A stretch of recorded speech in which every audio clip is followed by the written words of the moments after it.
Are you seriously thinking that I genuinely like you? Huh? I was not loved by Mike. I felt dizzy as this harsh reality hit me. Mike, seeing my condition, added insult to injury with his harsh words. All I wanted was a wife to do household chores because I'm busy at work every day. And yet you had to go and get hospitalized with your weak heart. A middle-aged woman with a frail body. What a joke to think about staying married. Huh. I felt the world around me darken, but then I remembered something I had seen earlier. With that, I have nothing to fear. With this thought, I regained my composure and retorted to Mike, Fine by me. I have a powerful ally on my side. So, letting go of someone like Mike is not a loss for me. However, I decided to take revenge on Mike, who used me mercilessly and even rekindled his relationship with his ex-girlfriend while I was hospitalized. I'm Kate, a 45-year-old housewife, married not long ago. Until my mid-40s, my life was simple, just shuttling between home and work. My only pleasures were occasional drinks and shopping, and buying a lottery ticket as a yearly ritual, hoping for happiness someday. That's when I stumbled upon a dating app for people in their 40s. I'd attended matchmaking parties before, but never found the right one. So, I started this app with a light heart, never dreaming it would lead me to my current husband. He was 3 years older than me, named Mike. A department head in a large corporation with over 1,000 employees, earning an impressive $100,000 a year. He seemed serious, a hard worker.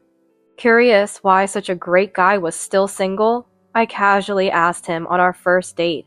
He shyly smiled and replied, I've been too busy with work to have much of a chance to meet someone. Being the department head must indeed be busy. But at this age, feeling lonely, Mike decided to try the dating app. His shy response seemed so bright and attractive to me. I might have started falling for Mike from that moment. He seemed to like me too, saying, Honestly, I never thought I'd find real connections through an app, but I'm glad I met a woman like Kate. No, it's me who's thankful. I almost gave up on meeting anyone at my age. I never imagined finding someone as wonderful as you through this app. We both felt our meeting was a miracle and smiled at each other. It didn't take long for us to consider marriage. Half a year after meeting, we got married. On the eve of our marriage registration. Is this the last time? I bought a lottery ticket, thinking it might be my last as a single woman. Right after our wedding, Mike made a request. I'm busy with work, so sharing household chores isn't really an option. I'd like you, Kate, to quit your job and stay home. Well, my mom was a housewife too, so focusing on household chores isn't a problem for me. I agreed to his request and quit my job upon marriage. Then came the joyful days of married life. Mike, happily eating my homemade meals, saying they're delicious.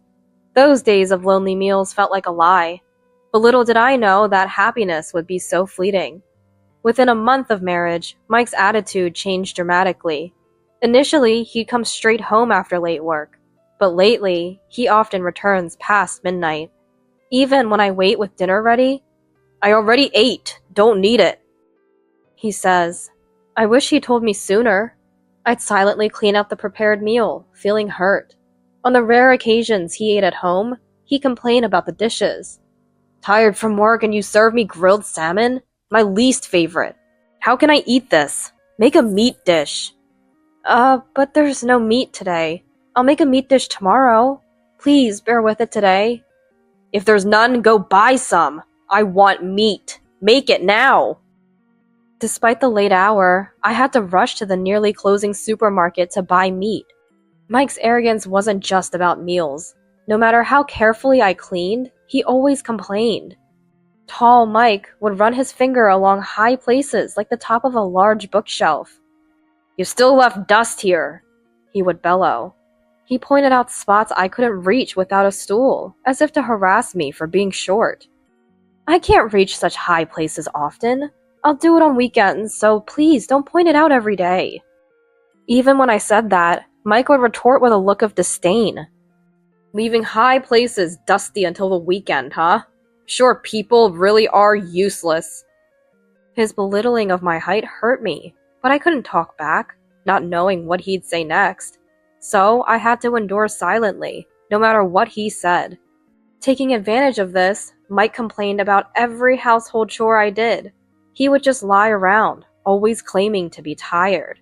I had thought him kind at first, but his true nature was gradually showing. Still, I told myself that this was what marriage was, especially having married at this age. Lately, though, I've been feeling strange palpitations and pain around my chest. What's happening to me? Well, it should pass soon. I worried about the discomfort in my chest, but neglected it for a while. Perhaps that was a mistake. My condition worsened, with severe breathlessness and dizziness. Unable to bear it, I decided to seek medical help.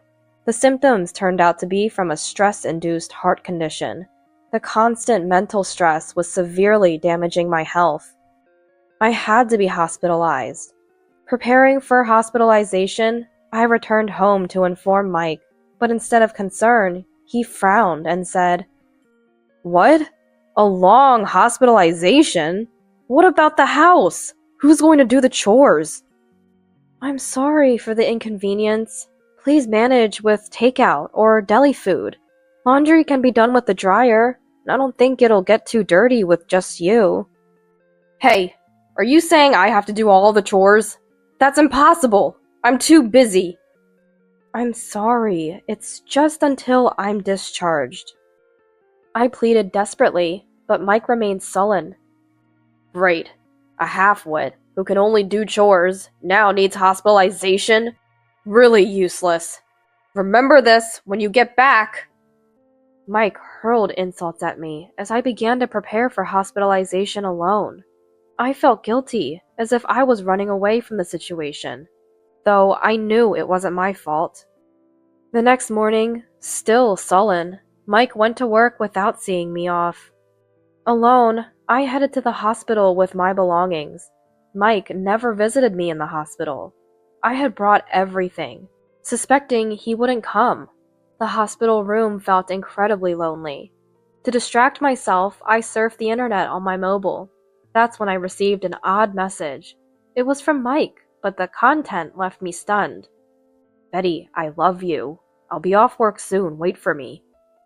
I was about to mark it as read, when it suddenly showed, "Message deleted." Who is Betty?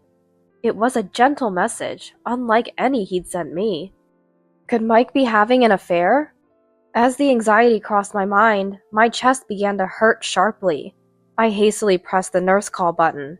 Fortunately, it was a mild attack, and the pain subsided in about 5 minutes following the nurse's instructions. The nurse advised, "Stress is bad for you. Think of something pleasant." But I had no idea what to think about. Then I remembered the lottery ticket I bought before getting married. The draw was yesterday. I checked the official website on my mobile for a bit of relief. I was shocked to see, "Congratulations on your win," on the page. No way, really? I was counting the amount, excited, when the door opened, and Mike walked in. Behind him was an unfamiliar woman, maybe in her early 30s, flashy in appearance. "Hey, how are you?" Mike spoke to me casually. "How can I be fine? I'm hospitalized. Plus, you haven't shown your face here even once." "Of course. Who do you think has been busy because of you? I had a hard time with work and chores." Mike, as usual, only cared about his own troubles, indifferent to my condition.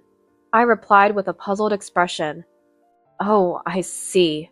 Sorry for the trouble." Unfazed by my displeasure, Mike smirked and replied, "Really? Kate, you're so charmless. Well, it's okay. From now on, I don't have to worry about being inconvenienced. You can stay in the hospital as long as you like." What do you mean?" Mike's words filled me with unease again.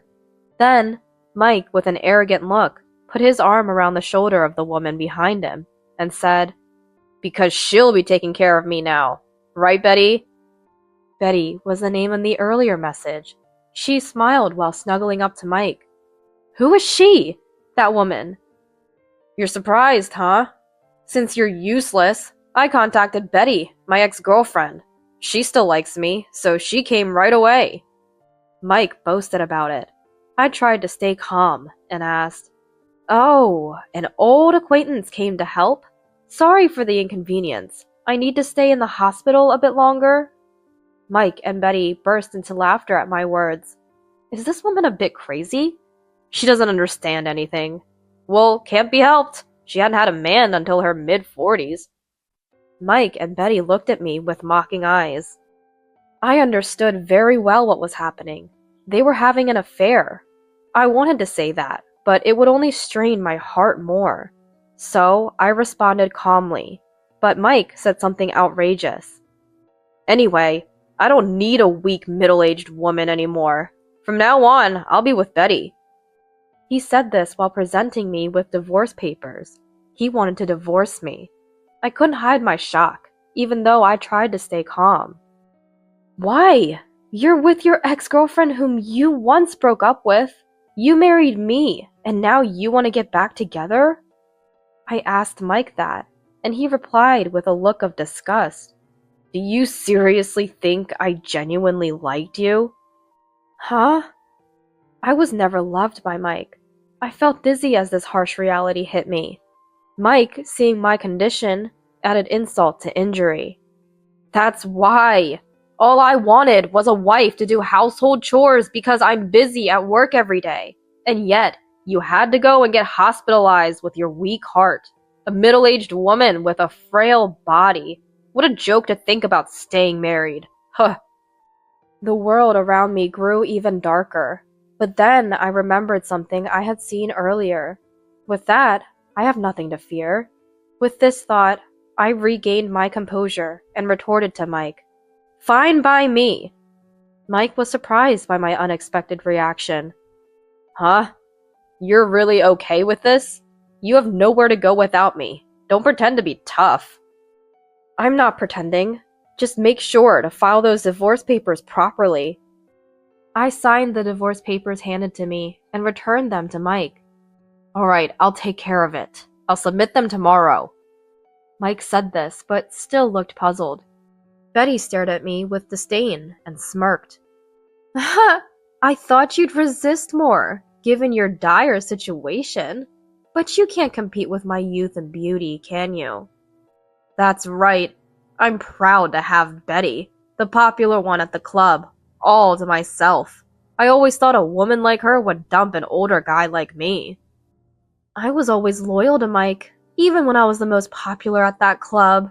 Let's submit our marriage application as soon as the divorce papers are filed. Club? Popular? At my reaction, Mike quickly covered his mouth. So, he'd been going to such places while pretending to work hard. Now I remember him coming home drunk, claiming to have worked overtime. His late returns after dinner seemed suspicious. Seeing my doubtful face, Betty exclaimed, "Who cares? Anyway, Mike and I are getting together. Middle-aged women are useless." With that, Betty grabbed Mike's arm and left. Mike decided to remarry his affair partner while I suffered in the hospital. I couldn't forgive Mike. Even though I'd feel relieved after the breakup, I planned to take revenge first. After that, I quietly recovered in the hospital room and finally got permission to be discharged. With Mike remarrying and moving to Betty's apartment, I was left to live alone in our former home. When I returned home, I immediately headed to the lottery headquarters to cash in my winning ticket. It would take about a week to receive the money. During that time, I searched online for a good lawyer. I wanted to investigate Mike's past relationships with women, especially with Betty. Was their relationship really over before we got married? If it had continued, I could claim compensation. Once the lottery money was secured, I found a lawyer and asked for an investigation. It turned out that Mike had indeed continued his relationship with Betty. Betty had previously worked in a nightclub, and as Mike said, she was popular there. They had been together since then, and their relationship never really ended. So, Mike had married me while continuing his affair, treating me more like a housekeeper. This thought enraged me, but I had to stay calm, not wanting to worsen my health. I wanted to confront Mike and demand compensation, but I decided to leave everything to my lawyer and wait. Soon, Mike called me. "Hey, why did a lawyer suddenly show up demanding compensation for your alleged affair?" "Well, just do as the lawyer says. Otherwise, I'm ready to take it to court." "Shut up. Where did you get the money to hire a lawyer? Courts cost money, too. You spent a lot on hospital bills, didn't you?" Mike was oblivious to the fact that I had money, but his unnecessary comment would backfire on him. "That's true. You didn't even pay for my hospital bills while we were married. The lawyer said I could claim those expenses from you." Ugh. Mike's careless words had turned the situation in my favor. He was speechless. From the other end of the phone, "Let me talk to her." I heard a woman's voice. It must have been Betty listening in. "Hey, do you even have the right to claim compensation? You just got sick and neglected your husband. I was the one who took care of him. So if anyone deserves compensation, it's me." "That's right. Exactly." Mike, emboldened by having Betty by his side, sounded triumphant, but I remained calm and replied, "Didn't the lawyer tell you? The investigation already confirmed that Mike continued his affair with Betty even after our marriage. I hired a competent lawyer, so there's no escaping this." "Stop bluffing. You keep saying that, but you don't have the money." "That reminds me, Mike. Despite your high income, you only gave me $1.7 a month for living expenses. I struggled to manage rent, high utility bills, and groceries with that. That might also qualify for compensation, don't you think?" Yes, Mike had always treated me horribly. No matter what he said now, it only dug his grave deeper. If we went to court, it was clear I had the upper hand. I had meticulously kept a household budget app, which would serve as evidence. Mike still thought I was just bluffing. "A competent lawyer, huh? That's a lie. Your lawyer must be nothing special. I won't be fooled." Hearing that, I sent Mike the webpage of the law firm I found online. "I hired this law firm. You have their business card, right?" The webpage featured photos of the lawyer who was helping me. Mike must have been surprised to see it. "This is a pretty famous law firm, isn't it? Where did you get the money to hire them?" Mike's voice sounded panicked, so I decided it was time to reveal the truth. "Actually, I won $500,000 in the lottery this year." "Huh?" My words seemed to have surprised Mike and Betty.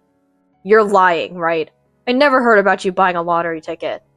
"I bought it with my own money before I married you. So it's not something I needed to report to you, is it?" After I answered, there was a moment of silence.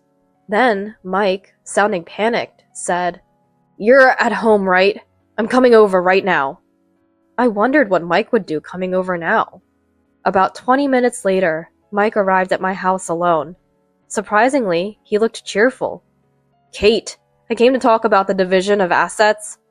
Division of assets? Mike had come happily, so I wondered what he was thinking.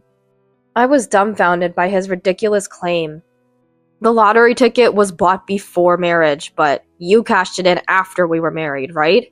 Doesn't that mean I'm entitled to half as shared marital property?" "Unfortunately, that won't work. I cashed it in after our divorce was finalized. And besides, the divorce was due to your infidelity." "What? Don't say that! We were once husband and wife, so give me at least a quarter." Mike pleaded desperately. I sharply rebuked him. "No way! There's no division of assets. I need to get compensation from you." "About that." Mike was again trying to come up with something that suited him. "You know I was deceived by that woman. She only approached me for my money. She worked in a nightclub, so she must have had other men, more than just me." "So what are you trying to say?" "Meaning, I'm a victim here, not really cheating. Of course I'll break up with her and never cheat again. So, can't we start over?" I was amazed at his audacity. "Do you really think that excuse will work? You definitely cheated. Look, I have plenty of evidence. I said this and laid out the photos my lawyer had collected of Mike's infidelity. The photos showed Mike with his arm around Betty, entering and exiting a hotel, and intimate scenes in a park. All were clear evidence of his infidelity. Damn, you gathered these? Mike picked up the photos, frustrated. Then, as if to add insult to injury, Betty appeared.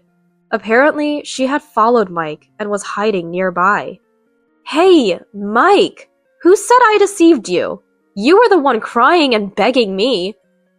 Betty, you heard that? It seemed like the end for Mike.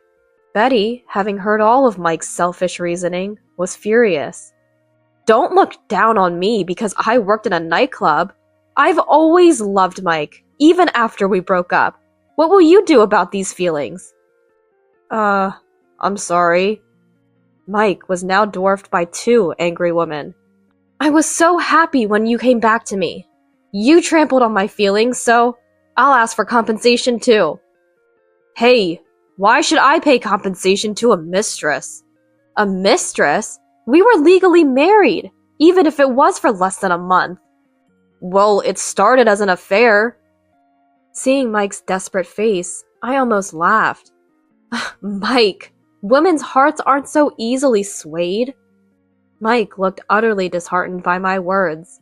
It seemed like things were settling down, so I decided to call one more person who had been listening in. You can come out now. What? There's someone else here? At my call, a person from the next room entered. Hello? I've heard everything. It's that lawyer from before.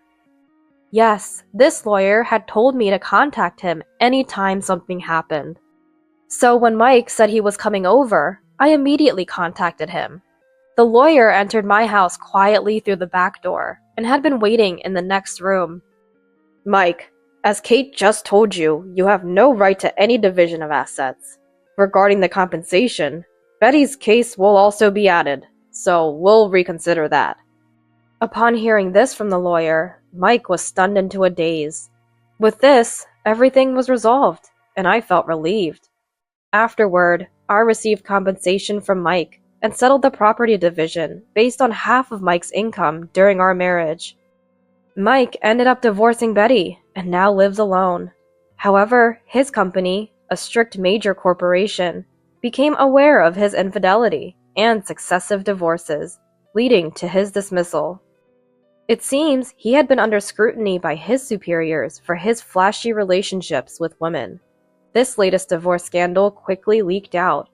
I haven't seen Mike since then, but someone informed me about his situation. It was none other than Betty, his affair partner. Betty seemed remorseful for what she had done to me and came to my house to apologize. I'm sorry. I'll work and pay the compensation for the affair, little by little. Please wait for me. Betty apologized while saying this. However, I refused the compensation from Betty. I heard she hadn't found steady employment since leaving the nightclub. Initially, she managed with her savings, but her spending habits from her nightclub days lingered, and now her savings were gone. So, she had clung to Mike, hoping to somehow get back together with him. But I know it sounds like an excuse, but I really did love Mike. Betty's eyes were sincere when she said she had always loved Mike. That's why I decided to let things go smoothly with Betty. On the other hand, Mike lost his job and, burdened with compensation to me and Betty, was in a financial crisis. He was even evicted from his apartment for failing to pay rent. Then he came to me, looking desperate. Kate, I was really wrong. Please forgive me just this once. I'll listen to anything you say from now on. Just let me stay here. I won't ask for money or anything. Mike begged pitifully. So I answered, Fine, you can stay in this house as long as you want. Really? Oh, thank you. I let Mike into the house, but that night, while he was sleeping, I packed my belongings. I had been looking for a new place and had just finalized the arrangements. By dawn, when Mike woke up, the moving truck was already there. Hey, what's going on? Why are you packing up? Where are you going? Oh, I'm moving out today. You know this house is a rental, right? You'll have to pay the rent yourself from now on. It's 1K a month. What? I can't pay that right now. You tricked me! I didn't trick you. I just said you could stay here. Good luck with the rent. Bye. I left the house saying this. Since then, I've canceled my mobile phone and made it impossible for Mike to contact me. Of course, I didn't give him my new address. Later, I ran into the owner of the house, where Mike and I lived. Apparently, Mike couldn't pay the rent and had to leave. No one knows where he went. As for me, I bought a luxurious high-rise apartment with the lottery winnings. The view of the cityscape from the window is simply stunning. I fully recovered from the stress after separating from Mike. The apartment has a fitness room on the first floor, so I exercise daily. I also adopted a Pomeranian, Mocha, who has become my dear family. But I can't just live off the lottery winnings. I enjoy working, so I decided to get rehired at the company where I worked before marriage. Coincidentally, I saw a job posting the day I moved in. They had trouble finding good staff after I left. So, when I asked to be rehired, my boss was delighted. Now, I'm enjoying an ideal lifestyle, comfortable in my new home, and familiar work environment. Though I wasn't blessed with a happy marriage, I'm looking forward to living life my way. That's the greatest happiness for me now.